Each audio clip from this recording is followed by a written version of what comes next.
You are watching The World 24/7 on the NDTV network. I'm Parmeshwar Bawa. Let's begin with the headlines we're tracking currently. The Saudi man identified as 50-year-old Talib Al-Abdul Mohsen has been remanded in custody for driving a car into German Christmas market on charges of murder and attempted murder. Several media reports highlight that the suspect attacker had made online death threats against German citizens in the past. Prime Minister Modi received Kuwait's highest honour, the Order of Mubarak Al-Kabir. This was the 20th international honour given to Prime Minister Modi by a country. Syria's new rulers appointed Murhaf Abu Kasra, a leading figure in the insurgency that toppled Bashar al-Assad, as defense minister in the interim government. Donald Trump has demanded that the Panama Canal be given to the United States in Panama if Panama did not manage the waterway in a fashion that was acceptable to the US president-elect, and he accused the Central American country of charging excessive rates for use of the ocean connecting ship passage. Mark Burnett, the producer who helped reintroduce Donald Trump to a national TV audience with The Apprentice, is being tapped by the president-elect in the United States as special envoy to the United Kingdom in his upcoming administration. India is deploying artificial intelligence in its battle against the world's worst tuberculosis epidemic. The infectious disease killed more people than any other in 2023, reclaiming the top spot from COVID-19, and a quarter of all cases are in India.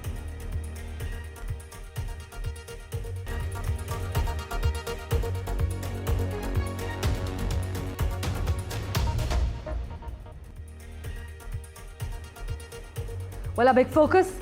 The Saudi man identified as 50-year-old Talib Al-Abdul Mohsen has been remanded in custody for driving a car into a German Christmas market in an attack that killed at least 5 people and injured over 200 others on charges of murder and attempted murder. Now, several media reports highlight that the suspect attacker had made online death threats against German citizens in the past. However, this deadly attack at this German Christmas market resurfaced bitter divisions over immigration and security. In fact, right-wing anti-immigration figures both inside Germany and abroad seized on Friday's incident after authorities identified the suspect, accused of driving that SUV through a crowd, killing 5, as a Saudi doctor. But some modified their tone following revelations that the man who arrived in Germany back in 2006 had actually criticized Islam and sympathized with the far right. But analysts highlight that this attack creates uncertainty at a time when certainties are already crumbling. And it will undoubtedly factor into Germany's February election, called after the government collapsed, and comes as the country grapples with broad economic discontent.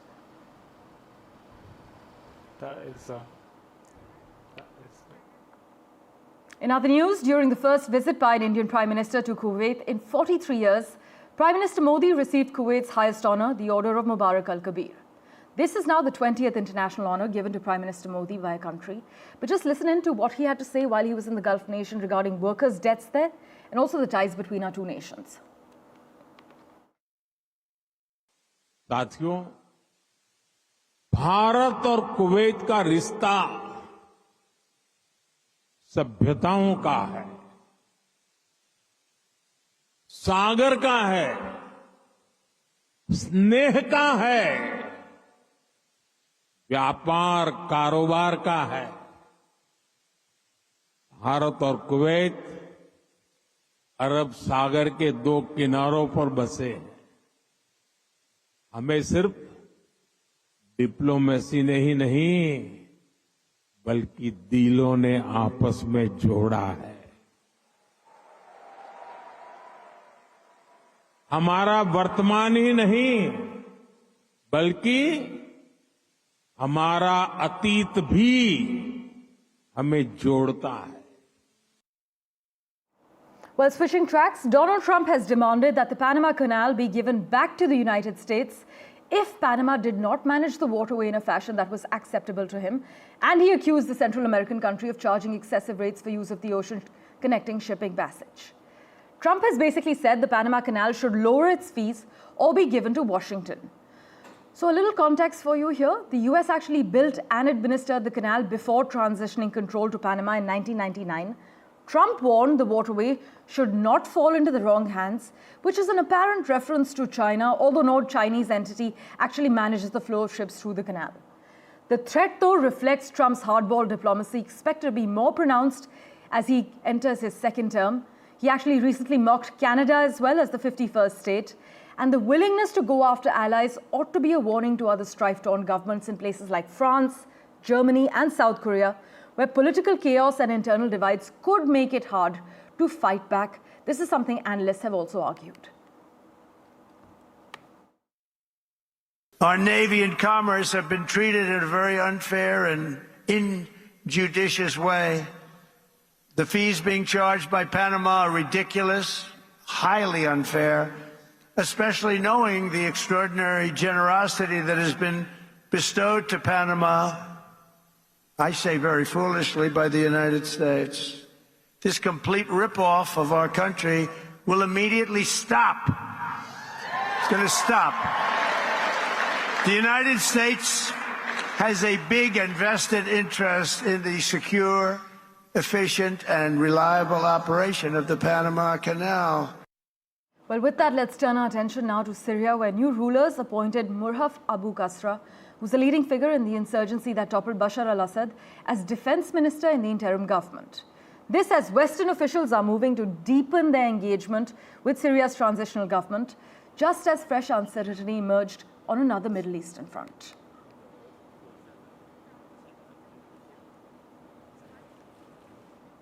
Meanwhile, a quick update from the United States, where a strike of Starbucks workers expected to last until Christmas Eve has now expanded to 10 major US cities.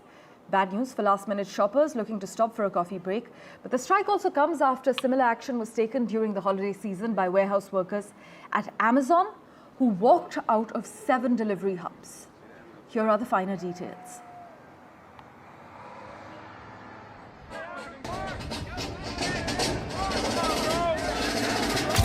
With Christmas just days away, Amazon and Starbucks employees are striking across the country as the companies and their workers remain at odds. On Thursday, the International Brotherhood of Teamsters launched what it is calling the largest Amazon strike in U.S. history. Meanwhile, Starbucks Workers United kicked off their strike on Friday in a set of protests set to last through Christmas Eve. Amazon's Teamsters are demanding higher wages, better benefits, and safer working conditions. Workers joined the picket lines after Amazon ignored a union deadline for contract negotiations.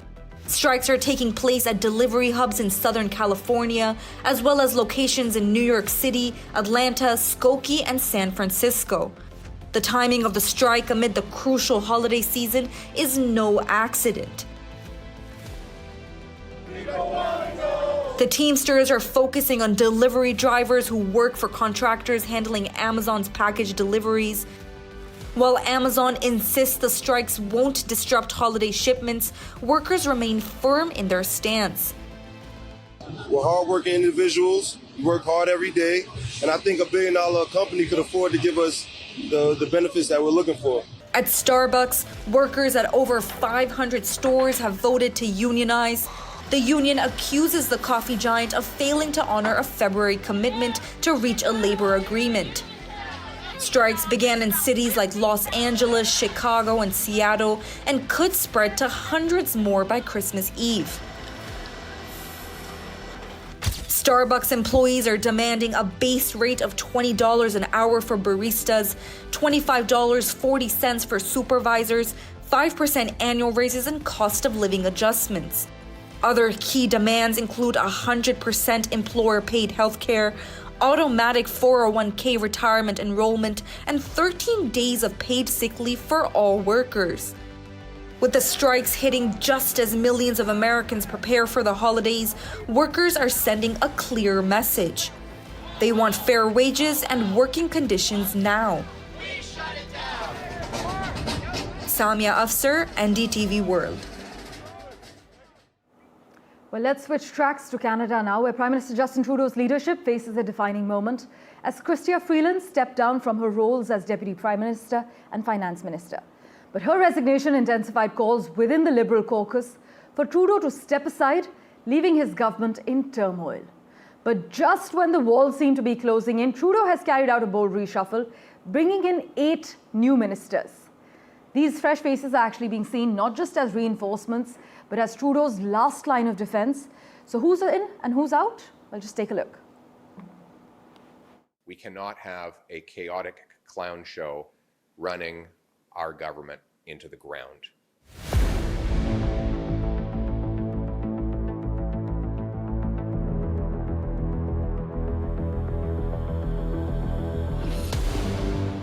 Prime Minister Justin Trudeau's leadership faced a defining moment as Chrystia Freeland stepped down from her roles as Deputy Prime Minister and Finance Minister.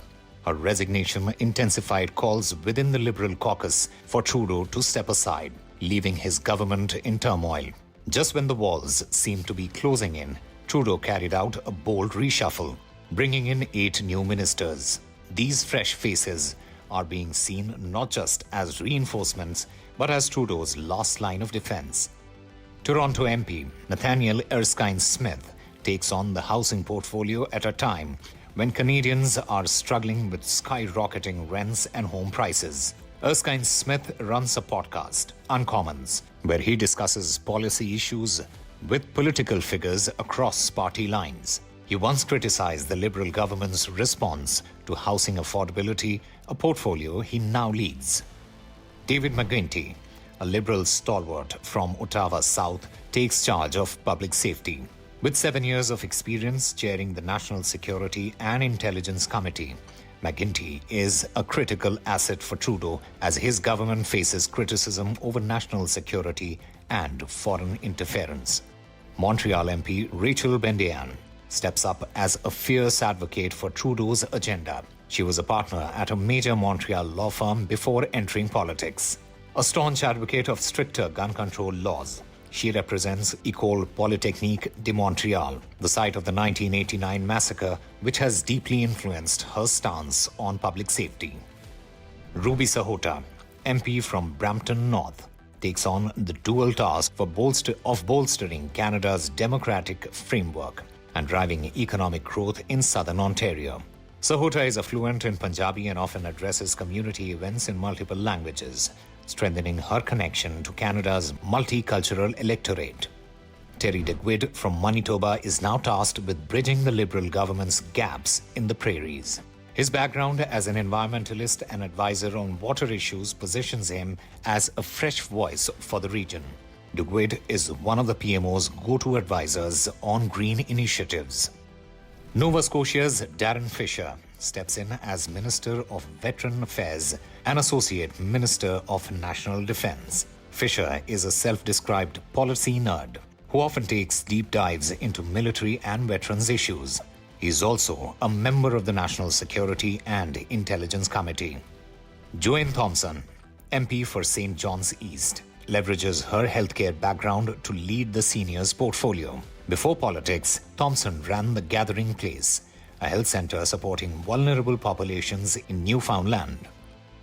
Elizabeth Brady of Sherbrooke, Quebec, takes over national revenue, ensuring Trudeau retains a stronghold in his home province. She brings her legal and community-focused background to the revenue portfolio, facing challenges on multiple fronts: housing, inflation, and national security.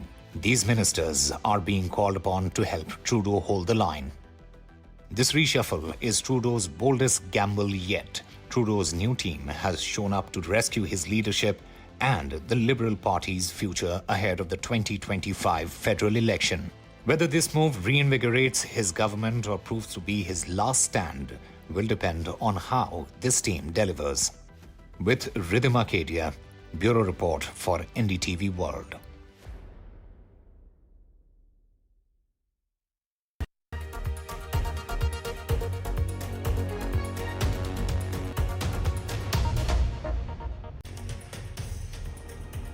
Well, are you geared to explore the magic of Christmas in Britain? Well, from London's iconic winter wonderland and dazzling street lights to Scotland's stylish Christmas markets, plus a festive twist at Indian pubs in London ahead of Christmas. Take a glimpse of all of this with my colleague Radhika Iyer.